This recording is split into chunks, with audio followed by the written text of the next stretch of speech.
ಕುಟುಂಬದಿಂದಲೂ ಕೂಡ ಏನು ಲೋಕಾಯುಕ್ತ ತನಿಖಾಧಿಕಾರಿ ಉದೇಶ್ ಅವರು ಆರೋಪಿಗಳ ರಕ್ಷಣೆ ಮಾಡುವ ನಿಟ್ಟಿನಲ್ಲಿ ಸಾಕಷ್ಟು ಕೆಲಸಗಳನ್ನ ಮಾಡ್ತಾರೆ.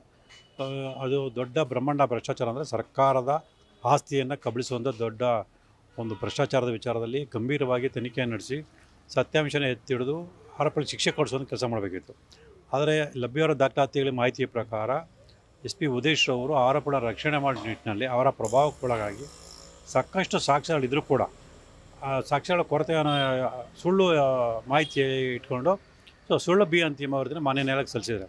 ಅವರು ವರದಿ ಸಲ್ಲಿಸಿದ್ರನ್ನ ಕಾರಣಕ್ಕೆ ಸಿದ್ದರಾಮಯ್ಯ ಅವರು ಮತ್ತು ಅವ್ರ ಕುಟುಂಬದವರು ಆರೋಪದಿಂದ ಬಿಡುಗಡೆ ಹೊಂದರು. ಅವ್ರಿಗೆ ಯಾವುದೇ ರೀತಿ ಶಿಕ್ಷೆ ಆಗಲ್ಲ ಅಂಥೇಳಿ ಜನರು ತಪ್ಪು ಭಾವನೆಯನ್ನು ಇಟ್ಕೊಂಡಿದ್ದಾರೆ. ಆದರೆ ಕಾನೂನಾತ್ಮಕವಾಗಿ ನನ್ನ ಹೋರಾಟನ ನಾನು ಮುಂದುವರ್ಸ್ಕೊಂಡು ಬಂದಿದ್ದೀನಿ.